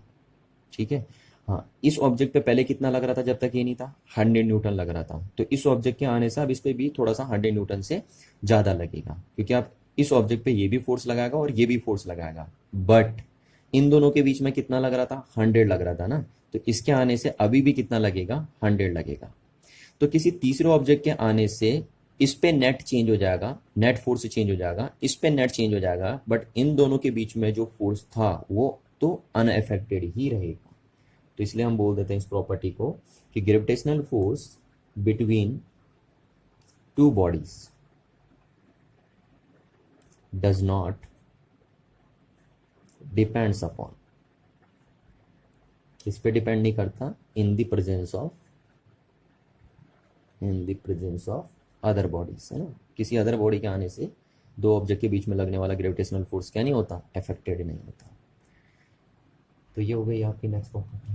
अच्छा, अब इसके बाद नेक्स्ट प्रॉपर्टी हम डील करेंगे 7th प्रॉपर्टी। देखिए, ठीक है, तो आपने एक चीज़ देखी होगी कि देखिए एक प्लेनेट है यहाँ पर, है ना, हमारा एक फर्स्ट प्लेनेट है और ये एक सेकंड प्लेनेट मैंने ले ली। तो आपको पता है दो प्लेनेट के बीच की डिस्टेंस क्या होती है, लगभग 1 लाख किलोमीटर के अप्रोक्सीमेट, 2 लाख किलोमीटर के अप्रोक्सीमेट, यानी बहुत ज़्यादा डिस्टेंस होती है दो प्लेनेट्स के बीच में। ठीक, और दो प्लेनेट्स को के बीच में जो फोर्स वर्क करता है वो कौन सा फोर्स वर्क करता है, ग्रेविटेशनल फोर्स वर्क करता है। ध्यान रखेंगे आप इस बात का कि दो प्लेनेट्स के बीच की डिस्टेंस क्या होती है, बहुत ज़्यादा होती है, और इतनी ज़्यादा डिस्टेंस में भी इनके बीच में कौन सा फोर्स काम करता है, ग्रेविटेशनल फोर्स काम करता है। तो इसीलिए हम क्या बोलते हैं कि जो ग्रेविटेशनल फोर्स आपका is a long range force. Long range force ये एक बहुत ही लॉन्ग रेंज फोर्स होता है ना, जो up to a several kilometers तक वर्क करता है। फ्यू किलोमीटर से लेकर up to a several kilometer तक ये वर्क करेगा। That's why it is known as long range force. ठीक, अच्छा, अब नेक्स्ट प्रॉपर्टी की हम बात करते हैं। देखिए, और ये बहुत ही इंटरेस्टिंग प्रॉपर्टी आने वाली है, इसको आपको ध्यान से देखना है इस प्रॉपर्टी को, है ना, क्योंकि ये थोड़ा एडवांस लेवल की प्रॉपर्टी है। देखिए क्या है ना, ये एक ऑब्जेक्ट है फर्स्ट, ये एक ऑब्जेक्ट है सेकेंड, इनके बीच की डिस्टेंस है r। तो इनके बीच में कौन सा फोर्स काम करता है बताइए, इनके बीच में ग्रेविटेशनल फोर्स वर्क करता है। तो आप देख रहे हैं, देखिए जैसे यहाँ देखो, है ना, ये एक ऑब्जेक्ट है, एक ऑब्जेक्ट मेरी फिंगर है, देखिए। अब मैं अगर इस ऑब्जेक्ट पे फोर्स लगा रहा हूं तो मैंने फिजिकल कांटेक्ट किया ना, मैंने मसल्स का यूज किया या मैंने फिजिकल कांटेक्ट का यूज किया। तो दो बॉडी के बीच में अगर फोर्स लगता है तो आपको फिजिकल कांटेक्ट आप देते हैं, है ना। जबकि यहाँ पे देखिए, आप इन दोनों के बीच में कौन सा फोर्स लग रहा है, ग्रेविटेशनल फोर्स लग रहा है, बट यहाँ पे तो कोई फिजिकल कांटेक्ट नहीं है ना। यहाँ पे जो फोर्स हो रहा है, फोर्स यानी एक्शन जो हो रहा है वो एट अ डिस्टेंस हो रहा है, तो हम यहाँ पे बोल सकते हैं कि एक्शन एट अ डिस्टेंस है, ठीक है। एक्शन फोर्स का ही तो नाम है, तो एक्शन एट अ डिस्टेंस। तो ये थोड़ा बात समझ से परे है कि भैया हमने तो अभी तक देखा था, बचपन से हमने देखा था कि फोर्स लगाने के लिए फिजिकल कांटेक्ट होना एसेंशियल होता है, बट यहाँ जब दो बॉडी के बीच में ग्रेविटेशनल फोर्स लग रहा है तो कोई भी फिजिकल कांटेक्ट नहीं है, ठीक है। तो ऐसे जो फोर्स होते हैं जो action at a distance work करते हैं, यानी जिनके लिए फिजिकल कांटेक्ट होना एसेंशियल नहीं होता है, उन फोर्स को हम बोलते हैं फील्ड फोर्स। कौन से फोर्स? Field force. तो ग्रेविटेशनल भी एक तरीके का फील्ड फोर्स है, ठीक है। तो हम यहां पे लिख देंगे कि the gravitational force between two objects acts without, है ना, किसके without? Without making any physical contact, any physical contact, कोई फिजिकल कॉन्टैक्ट होना एसेंशियल नहीं होता इसके लिए विद ईच अदर, ठीक है। ये एक्शन एट अ डिस्टेंस भी वर्क कर जाता है। यहाँ पे मैं वो बात बता रहा हूँ कि ग्रेविटेशनल फोर्स वर्क कैसे करता है, एक्शन एट अ डिस्टेंस, दूर से ही काम कर जाता है, और इसीलिए इसको क्या बोलते हैं हम? Therefore gravitational force is also known as field force. तो सिर्फ ग्रेविटेशनल ही नहीं थी, दुनिया का कोई भी ऐसा फोर्स जो at action at a distance work करता हो, यानी जिसके लिए फिजिकल कांटेक्ट होना एसेंशियल ना होता हो, उन सब फोर्स को हम क्या बोल देते हैं? फील्ड फोर्स बोल देते हैं। जैसे अभी आपको आगे जाके दिखेगा कि जो इलेक्ट्रोमैग्नेटिक फोर्स है वो भी क्या है? एक तरीके का फील्ड फोर्स है, क्योंकि उसमें भी एक्शन एट अ डिस्टेंस होता है, ठीक है। अच्छा, अब नाइन्थ प्रॉपर्टी देखिए। ये जो नाइन्थ प्रॉपर्टी है थोड़ा एडवांस लेवल की प्रॉपर्टी है ना, ये आपको वैसे डिटेल से जब आप ग्रेजुएशन या पोस्ट ग्रेजुएशन लेवल में जाएंगे तो वहाँ थोड़ा डिटेल से आपको ये देखने को मिलेगा, पर मैं आपको समझाने की कोशिश करता हूँ तो आप समझेंगे इस बात को। ये जो नाइन्थ प्रॉपर्टी है ग्रेविटेशनल फोर्स की, देखिए होता क्या है ना, हमारे दिमाग में एक क्वेश्चन आता है कि यहाँ पे तो देखिए, यहाँ पे तो बड़ा सिंपल है कि मैंने इसको फोर्स कैसे दिया, एक फिजिकल कॉन्टेक्ट से दे दिया। पर यहाँ पे थोड़ा ये बात समझ से परे है कि कैसे इसका फोर्स यहाँ तक पहुंच जाता है ना, यानी कैसे इसका फोर्स, इस ऑब्जेक्ट का फोर्स इस बॉडी तक क्या कर जाता है? कम्युनिकेट कर जाता है। ये थोड़ा समझ से परे हमारे, हम समझ नहीं पाते हैं कि क्या चीज ऐसी थी जिसकी वजह से इस ऑब्जेक्ट का फोर्स यहाँ तक पहुंच गया या इस ऑब्जेक्ट का फोर्स यहाँ तक कम्युनिकेट कर गया है। तो ये बात थोड़ा हमें परेशान करती है। तो इस परेशानी को दूर किया साइंटिस्टों ने, और वो कैसे किया? वो एक नया कंसेप्ट यूज करके किया, और उस कंसेप्ट को बोलते हैं हम फील्ड कंसेप्ट। कौन सा कंसेप्ट? Field concept. समझ में आ रही ना बात? तो इस फील्ड कंसेप्ट के बेस पे साइंटिस्ट ये समझाने की कोशिश करते हैं कि एक्शन एट अ डिस्टेंस कैसे होता है, कैसे एक बॉडी दूर से ही दूसरी बॉडी पे फोर्स लगा देती है, ठीक। तो आपको ध्यान रखना है कि हमेशा एक फोर्स के साथ, ऐसा जो फोर्स हो जिसको हम फील्ड फोर्स बोलते हैं अभी, है ना, तो हर एक फील्ड फोर्स के साथ एक फील्ड जुड़ा होता है। कैसे? देखिए, है ना, जैसे हम क्या कहते हैं कि फील्ड क्या होता है, जैसे ग्रेविटेशनल फोर्स के साथ जो फील्ड जुड़ा होगा उसका नाम हम ग्रेविटेशनल फील्ड देंगे। कौन सा फील्ड देंगे? ग्रेविटेशनल फील्ड देंगे। हर फोर्स के साथ जुड़ा होता है, जो भी फील्ड फोर्स होता है उसके साथ एक फील्ड का कंसेप्ट जुड़ा होता है। जैसे ग्रेविटेशनल फोर्स के साथ gravitational field, electro static force के साथ इलेक्ट्रोस्टैटिक फील्ड, तो ऐसे हर फील्ड फोर्स के साथ एक फील्ड कंसेप्ट जुड़ा हुआ होता है। अब ये फील्ड कंसेप्ट आपकी मदद करता है ये समझने के लिए कि कैसे एक फोर्स, है ना, कैसा एक बॉडी का फोर्स दूसरी बॉडी तक क्या कर जाता है? कम्युनिकेट कर जाता है।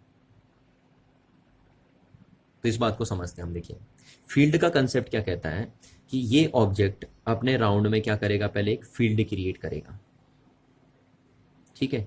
ऐसी ये ऑब्जेक्ट भी अपने राउंड में क्या क्रिएट करेगा? एक फील्ड क्रिएट करेगा। और यहाँ पे कौन सा फील्ड क्रिएट होगा?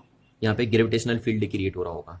तो कोई भी मासिव ऑब्जेक्ट क्या करता है, अपने राउंड में ग्रेविटेशनल फील्ड क्या करता है, क्रिएट करता है। ये भी एक मासिव ऑब्जेक्ट है, तो ये भी अपने राउंड में क्या करेगा, ग्रेविटेशनल फील्ड क्रिएट करेगा। तो अगर हम अभी तक यहाँ पे बोल लेते कि कुछ भी नहीं है इन दोनों ऑब्जेक्ट के बीच में ना, तो अब हम नहीं बोलेंगे कि यहाँ कुछ भी नहीं है। यहाँ पे क्या है, एक ग्रेविटेशनल फील्ड है, क्योंकि कोई भी मासिव ऑब्जेक्ट अपना फोर्स दूसरे ऑब्जेक्ट तक तभी पहुंचा सकता है जब वो क्या करेगा, एक फील्ड का क्रिएशन करेगा। तो ये एक मासिव ऑब्जेक्ट है जो क्या कर रहा है, ग्रेविटेशनल फील्ड क्रिएट कर रहा है। ये भी एक मासिव ऑब्जेक्ट है जो ग्रेविटेशनल फील्ड क्या कर रहा है, क्रिएट कर रहा है। अब इस फील्ड की वजह से जो इन दोनों ऑब्जेक्ट के बीच में है ना, जो इन दोनों ऑब्जेक्ट ने बनाया है ये फील्ड, इस फील्ड की वजह से क्या करेगा, ये फील्ड क्या करेगा, ये फील्ड इन दोनों पार्टिकल के बीच, इन दोनों ऑब्जेक्ट के बीच में एक पार्टिकल को एक्सचेंज करेगा। ठीक है ना, इस फील्ड में क्या होगा, जो इन दोनों ऑब्जेक्ट के बीच में बना है ग्रेविटेशनल फील्ड, इस फील्ड में एक पार्टिकल क्या होगा, एक्सचेंज होगा इन दोनों ऑब्जेक्ट के बीच में। और वही जो पार्टिकल है उसी को हम बोलते हैं कि वही पार्टिकल रिस्पॉन्सिबल है ग्रेविटेशनल फोर्स के लिए। इन दोनों ऑब्जेक्ट के बीच में जो ग्रेविटेशनल फोर्स लग रहा है उसके लिए कौन रिस्पॉन्सिबल है, वही पार्टिकल रिस्पॉन्सिबल है जो इन दोनों ऑब्जेक्ट के बीच में क्या हो रहा है, एक्सचेंज हो रहा है इस फील्ड की मदद से, है ना। तो जो भी पार्टिकल इन दोनों ऑब्जेक्ट के बीच में क्या होता है, इस फील्ड में एक्सचेंज होता है, उसको हम बोलते हैं फील्ड पार्टिकल। ठीक है, और वो फील्ड पार्टिकल ग्रेविटेशनल फोर्स के लिए क्या होता है, ग्रेविटॉन होता है। तो इस बात को हम लिख लेते हैं यहाँ पे कि gravitational force between two bodies is due to, है ना। क्यों लगता है इन दोनों बॉडीज के बीच में gravitational force, is due to the, क्योंकि ये दोनों ऑब्जेक्ट क्या करते हैं, फील्ड पार्टिकल का क्या करते हैं, एक्सचेंज करते हैं, due to exchange, due to the exchange of field particle. एक फील्ड पार्टिकल का एक्सचेंज करते हैं, और उस फील्ड पार्टिकल को यहाँ पे हम क्या बोले हैं, नोन एज ग्रेविटॉन, है ना, ग्रेविटॉन। ये देखिए, तो ग्रेविटेशनल फोर्स के लिए जो फील्ड पार्टिकल होता है उसका नेम क्या होता है आपका, ग्रेविटॉन होता है। ये आपसे एक नंबर ऑब्जेक्टिव में पूछा जा सकता है ना, कि which is a field particle for gravitational force, तो आप क्या बोलेंगे, ग्रेविटॉन बोलेंगे। और ये एक्सचेंज होता है बिटवीन देम, इनके बीच में। तो ऐसा नहीं है कि फील्ड पार्टिकल सिर्फ ग्रेविटेशनल फोर्स के लिए ही हो। हर एक ऐसा फोर्स जो फील्ड फोर्स होता है उसके लिए एक फील्ड पार्टिकल होता है। जैसे अब आगे जाके देखेंगे कि जो इलेक्ट्रोमैग्नेटिक फोर्स होता है वो भी एक तरीके का फील्ड फोर्स होता है, तो उसके लिए भी एक फील्ड पार्टिकल चाहिए होता है आपको। और उसके लिए जो फील्ड पार्टिकल होता है वो होता है आपका फोटॉन। क्या होता है, फोटॉन होता है। तो ग्रेविटेशनल फोर्स के लिए फील्ड पार्टिकल होगा ग्रेविटॉन, इलेक्ट्रोमैग्नेटिक फोर्स के लिए फील्ड पार्टिकल होता है फोटॉन। उसको भी हम नेक्स्ट क्लास डिस्कस करेंगे, अभी आपको टेंशन लेने की जरूरत नहीं है। तो आपको ये बात ध्यान रखनी है ना कि फील्ड पार्टिकल के बेस पे ही ये दोनों ऑब्जेक्ट क्या करेंगे, एक दूसरे पे ग्रेविटेशनल फोर्स लगाएंगे। तो इन दोनों ऑब्जेक्ट के बीच में कौन सा पार्टिकल एक्सचेंज होता है, फील्ड पार्टिकल एक्सचेंज होता है। और वही फील्ड पार्टिकल इन दोनों ऑब्जेक्ट के बीच में कौन सा फोर्स, कौन से फोर्स के लिए रिस्पॉन्सिबल होगा, ग्रेविटेशनल फोर्स के लिए रिस्पॉन्सिबल होगा। तो ये ध्यान रखना आपको। तो यानी जो एक्शन एट अ डिस्टेंस है उसका आंसर आपको मिल गया है। कहाँ पे मिलेगा उसका answer, exchange of field particle में। ठीक है, इस चीज के अंदर इसका आंसर छुपा हुआ है। नेक्स्ट बात करते हैं, देखिए नेक्स्ट प्रॉपर्टी ग्रेविटेशनल फोर्स की, इसको हम नंबर 10 लिखते हैं, 10th प्रॉपर्टी है ना। अच्छा देखिए क्या है, gravitational force is conservative force. कैसा फोर्स है, कंजर्वेटिव फोर्स। अब देखिए कंजर्वेटिव फोर्स कैसा है ना, क्यों हम ग्रेविटेशनल फोर्स को कंजर्वेटिव फोर्स बोलते हैं। वैसे तो मैं इसको आपको डिटेल से आगे बताऊंगा, जब हम ग्रेविटेशन वाले चैप्टर पढ़ेंगे तो हम वहाँ इस बात को प्रूफ भी करेंगे। और जब हम वर्क एनर्जी पावर वाला चैप्टर करेंगे तो वहाँ पे भी हम इस बात को बताएंगे आपको कि कंजर्वेटिव फोर्स क्या होते हैं। पर फिलहाल यहाँ पे थोड़ा सा आइडिया मैं आपको दे देता हूँ कि कंजर्वेटिव फोर्स क्या होता है। देखिए क्या है, अगर मैं यहाँ से एक पाथ बनाऊँ, देखो एक पाथ बना दिया, ठीक है, ये कैसा पाथ है, क्लोज पाथ है, क्योंकि स्टार्टिंग पॉइंट भी ये है और एंड पॉइंट भी ये है ना। जब किसी भी पाथ का स्टार्टिंग पॉइंट और एंड पॉइंट कोइंसाइड कर जाता है तो उसको आप क्या बोल देते हैं, क्लोज पाथ। तो ये क्लोज पाथ है। अब आपको देखिए, अगर कोई ऑब्जेक्ट यहाँ से यहाँ ले जाना है ना, जैसे एक ऑब्जेक्ट है, आपको इसको यहाँ से यहाँ ले गए, फिर यहाँ से यहाँ ले गए, यहाँ से यहाँ ले गए और यहाँ से यहाँ ले गए, तो आपको एक फोर्स चाहिए होता है ना। आपको अगर वर्क करना है यहाँ से यहाँ तक ले जाने के लिए, क्या करना है आपको, अगर वर्क करना है तो आपको किसकी रिक्वायरमेंट होती है, फोर्स की रिक्वायरमेंट होती है। अभी आप पढ़ोगे, देखिए वर्क का फॉर्मूला ही होता है ना, फोर्स इनटू डिस्प्लेसमेंट। तो वर्क करने के लिए आपको फोर्स की रिक्वायरमेंट होती है। तो यहाँ से अगर यहाँ ये ऑब्जेक्ट ले जाना है ए पॉइंट से बी पॉइंट तक एक क्लोज पाथ में, तो मेरे को क्या करना पड़ेगा, फोर्स लगाना पड़ेगा। वर्क करने के लिए फोर्स लगाना पड़ेगा। अब सपोज ये फोर्स मेरा है ग्रेविटेशनल फोर्स, मैं मान के चल रहा हूँ कि यहाँ से यहाँ तक इस ऑब्जेक्ट को कौन ले जा रहा है, ग्रेविटेशनल फोर्स ले जा रहा है, यह मान के चलते हैं। अब ये मत सोचना कि सर ग्रेविटेशनल फोर्स कैसे ले जाएगा। हाँ ठीक है, यहाँ से यहाँ तक तो ले आएगा ग्रेविटेशनल फोर्स, पर यहाँ से यहाँ कैसे ले जाएगा, यहाँ से यहाँ कैसे ले जाएगा, यहाँ से यहाँ कैसे ले जाएगा, तो वो डिफरेंट मैटर है ना, हम अभी उसकी बात नहीं कर रहे हैं। आप सिर्फ इतना समझिए कि मैं ये बोल रहा हूँ कि इस ऑब्जेक्ट को सपोज यहाँ से और यहाँ तक कौन ला रहा है, ग्रेविटेशनल फोर्स ले जा रहा है। ठीक है, तो हम बोलेंगे यहाँ से यहाँ तक किसने वर्क किया है, ग्रेविटेशनल फोर्स ने वर्क किया है। तो अगर आप देखेंगे कि यहाँ से यहाँ तक ले जाने में जो ग्रेविटेशनल फोर्स ने वर्क किया वो कितना किया, अगर आप उसको कैलकुलेट करने में इंटरेस्टेड होते हैं कि work done by gravitational force for a closed path, close path में ही तो किया, तो ये हमेशा क्या आता है, जीरो आता है। समझिए, देखिए कितनी इंटरेस्टिंग बात निकल के आई यहाँ से, है ना। मैं क्या कह रहा हूँ आपसे कि अगर इस ऑब्जेक्ट को यहाँ से यहाँ तक ले जाना है, एक क्लोज पाथ में ले जाना है, और उस क्लोज पाथ में ले जाने के लिए कौन सा फोर्स काम कर रहा है, अगर ग्रेविटेशनल फोर्स काम कर रहा है, तो हम देखेंगे कि इस पूरे क्लोज पाथ में जो ग्रेविटेशनल फोर्स ने वर्क डन किया है वो हमेशा कितना आएगा, जीरो आएगा। अब इस बात को हम आगे जाके प्रूव भी करेंगे, देखना। ठीक है ना, यहाँ पे तो सिर्फ मैं आपको कंसेप्ट बता रहा हूँ। तो हम बोलेंगे work done by a gravitational force for any close path is always be zero. और ऐसा जो भी फोर्स होता है जिसका वर्क डन क्लोज पाथ के लिए क्या आता है, जीरो आता है, उस फोर्स को आप बोल देते हैं कंजर्वेटिव फोर्स। तो आप बोल सकते हैं कि conservative force is that force for which the work done for any close path is always be zero. That's why the gravitational force is also known as conservative force, because the work done by a gravitational force for any closed path is always be equal to zero। तो ये ध्यान रखना आपको ना कि conservative force का work done हमेशा क्या होता है, क्लोज पाथ के लिए जीरो होता है। तो जो भी फोर्स एक क्लोज पाथ के लिए जीरो वर्क डन करता है उस फोर्स को आप कंजर्वेटिव फोर्स बोल देते हैं। और ग्रेविटेशन ऐसा करता है, ग्रेविटेशनल एक क्लोज पाथ में कितना वर्क डन करता है, gravitational force zero work done करता है। तो ये प्रॉपर्टी हो गई। अच्छा, अब कुछ एग्जाम्पल मैं आपको बताऊंगा ना।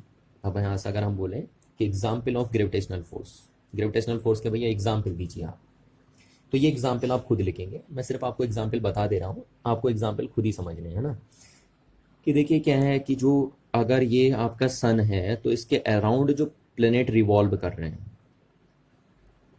ठीक है, ये जो प्लेनेट रिवॉल्व कर रहे हैं, चाहे आपका मरकरी हो गया, चाहे आपका वीनस हो गया, या आपका अर्थ हो गई, है ना, ये सारे प्लेनेट क्या कर रहे हैं, सन के अराउंड रिवॉल्व कर रहे हैं।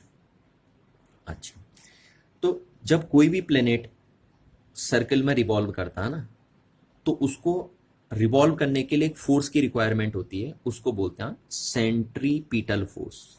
ठीक है, ये अभी आप पढ़ेंगे 11th क्लास में, वैसे तो आई होप आपने 9th क्लास में भी पढ़ा होगा, है ना, कि किसी भी चीज को सर्कल में घुमाने के लिए एक फोर्स की रिक्वायरमेंट होती है, उसको हम बोलते हैं सेंट्रीपिटल फोर्स। तो ऐसे अगर ये प्लेनेट सर्कल में घूम रहा है सन के अराउंड, तो इसको किस फोर्स की रिक्वायरमेंट होगी, इन प्लेनेट्स को सेंट्रीपिटल फोर्स की रिक्वायरमेंट होगी। यानी सेंट्रीपिटल फोर्स ही वो फोर्स है जो रिस्पॉन्सिबल होता है किसी पार्टिकल के सर्कल में घूमने के लिए। ठीक है, अच्छा, अब यहाँ पे देखिए वो सेंट्रीपिटल फोर्स कौन प्रोवाइड करता है, तो वो सेंट्रीपिटल फोर्स ग्रेविटेशन प्रोवाइड करता है ना। इन दोनों ऑब्जेक्ट के बीच में, ये मासिव ऑब्जेक्ट है, ये भी मासिव ऑब्जेक्ट है, तो इनके बीच में कौन सा फोर्स काम करेगा, ग्रेविटेशनल फोर्स काम करेगा। ठीक है, तो ये जो सेंट्रीपिटल फोर्स होता है जो प्लेनेट के रिवॉल्यूशन के लिए एसेंशियल होता है, उसको कौन प्रोवाइड करता है, उसको ग्रेविटेशनल फोर्स प्रोवाइड करता है। यानी ग्रेविटेशनल फोर्स ही आपको सेंट्रीपिटल फोर्स प्रोवाइड करता है, और इसी सेंट्रीपिटल फोर्स की बेस पे क्या करते हैं, प्लेनेट रिवॉल्व करते हैं। तो हम ये भी बोल सकते हैं कि जो प्लेनेट सन के अराउंड रिवॉल्व कर रहे हैं वो इस फोर्स के बेस पे कर रहे हैं। किस फोर्स के बेस पे, ग्रेविटेशनल फोर्स के बेस पे। तो आप कह सकते हैं कि it is the gravitational force that keeps the earth और any planet to the solar system in its orbit around the sun. So this is the first example of gravitational force. Now the second one is ना, आपने एक चीज देखी होगी कि ये अर्थ है और आप यहाँ पे चिपके हुए हो, ठीक है. तो आप एक मासिव ऑब्जेक्ट हो और अर्थ भी एक मासिव ऑब्जेक्ट है. तो आपको अर्थ में किसने पकड़ के रखा है? ग्रेविटेशनल फोर्स ने ही तो पकड़ के रखा है ना. अगर सपोज आपके पास मास नहीं होता या अर्थ में मास नहीं होता तो आप तो हवा में उड़ जाते, ठीक है. तो आपको अर्थ में किसने पकड़ के रखा है? ग्रेविटेशनल फोर्स ने ही पकड़ के रखा है. जैसे सपोज क्या है, देखो ना, कि अगर सपोज अर्थ से कोई बड़ा प्लेनेट हमारे सामने आ जाए, बहुत बड़ा प्लेनेट हमारे सामने आ जाए, तो हम यहाँ चले जाएंगे क्योंकि ये खींच लेगा, फिर हमें इसका फोर्स कम होगा, इसका फोर्स हम पे ज़्यादा होगा, तो हम इधर चले जाएंगे. तो अगर कोई बहुत बड़ा प्लेनेट हमारे अर्थ के सामने रख दिया जाए तो हम सारे शिफ्ट होके उधर पहुंच जाएंगे. तो हमें अर्थ में कौन होल्ड करके रखा है?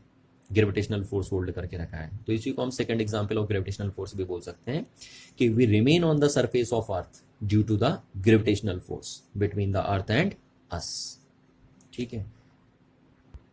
अच्छा, नाउ अगर थर्ड एग्जांपल मैं दूं आपको ग्रेविटेशनल फोर्स का, कि ग्रेविटेशनल फोर्स का थर्ड एग्जांपल क्या है, तो आपको पता है, देखिए जो अर्थ में एटमॉस्फेयर है, ये आपकी अगर अर्थ है तो इसका ये जो एटमॉस्फेयर है यहाँ पे देखिए, ये आपकी अर्थ हो गई.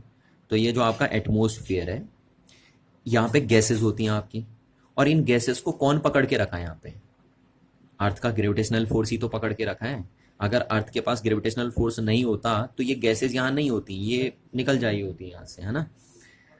तो ये जो आपका एटमॉस्फेयर है, अर्थ के अराउंड जो एटमॉस्फेयर है और जिसमें गैसेस हैं, उनको भी कौन होल्ड करके रखा है यहाँ पे? उनको भी ग्रेविटेशनल फोर्स ने ही होल्ड करके रखा है. तो आप इसको third example of gravitational force बोल सकते हैं. तो हम कह सकते हैं the various gases forming the atmosphere of the earth are held due to the gravitational force of the earth. Now the fourth one example is, चौथे एग्जांपल की अगर मैं बात करूं, है ना, तो जो मून होता है आपका, जैसे आपको पता है अर्थ के अराउंड जो मून रिवॉल्व करती है, तभी तो आप मून को क्या बोलते हैं? अर्थ का नेचुरल सैटेलाइट, है ना. तो मून भी जो अर्थ के अराउंड रिवॉल्व करती है, वो भी किस फोर्स की बेस पे करती है? ग्रेविटेशनल फोर्स की बेस पे करती है.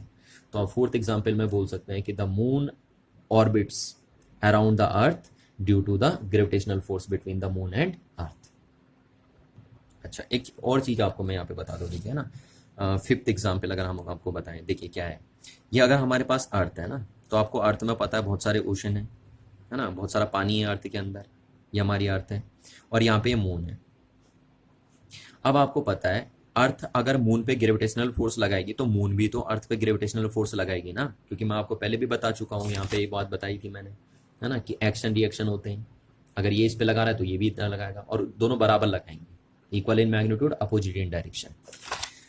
तो अगर हम बोलें कि अर्थ मून पे ग्रेविटेशनल फोर्स लगा रही है, तो मून भी तो अर्थ पे ग्रेविटेशनल फोर्स लगाएगा या नहीं लगाएगा? हाँ, बिल्कुल लगाएगा. तो क्या होगा, जो अर्थ का वाटर होगा ना, ये ओशन में जो पानी है आपका, वो क्या करेगा, जब ये ग्रेविटेशनल फोर्स लगाएगा तो इन जगहों पे, देखिए इन जगहों पे थोड़ा फैलने लग जाएगा पानी, ये उठने लग जाएगा पानी. तो जो ओशन है उनसे पानी थोड़ा सा उठने लगेगा, जिनको आप टाइड्स बोलते हैं. क्या बोलते हैं? टाइड्स, है ना. तो मून का जो ग्रेविटेशनल फोर्स लग रहा है, उसकी वजह से जो अर्थ का वाटर है ओशंस में, वो थोड़ा सा ऊपर उठने लगता है, जिनको आप टाइड्स बोलते हैं. तो ये जो टाइड्स प्रोड्यूस हो रही हैं ओशंस में, वो किसकी वजह से हो रही हैं? जो मून ग्रेविटेशनल फोर्स लगा रहा है अर्थ पे, उसकी वजह से हो रही हैं. तो ये हम बोल सकते हैं कि जो टाइड्स इन ओशंस हैं, वो भी किसका एग्जाम्पल है? Gravitational force between moon and अर्थ का एग्जाम्पल है. तो आप यहाँ से फिफ्थ एग्जाम्पल में बोल सकते हैं the tide of the oceans occurs due to the gravitational force between the moon and ocean water. ठीक है. तो ये काफ़ी एग्जाम्पल आपके सामने हैं, इनके बेस पे आप ग्रेविटेशनल फोर्स को समझ सकते हैं. तो यहाँ पे हमारा चैप्टर कंप्लीट, चैप्टर कह रहा हूँ, टॉपिक कंप्लीट होता है ग्रेविटेशनल फोर्स वाला. ठीक है. अब नेक्स्ट क्लास हम सेकेंड फंडामेंटल फोर्स की बात करेंगे, जो है हमारा इलेक्ट्रोमैग्नेटिक फोर्स. फिर हम बात करेंगे इनकी, है ना. तो this is all about a gravitational force, और उसके हमने एग्जाम्पल भी देखे. तो आई होप आपको ये बात समझ में आई हो. ठीक है. Thank you.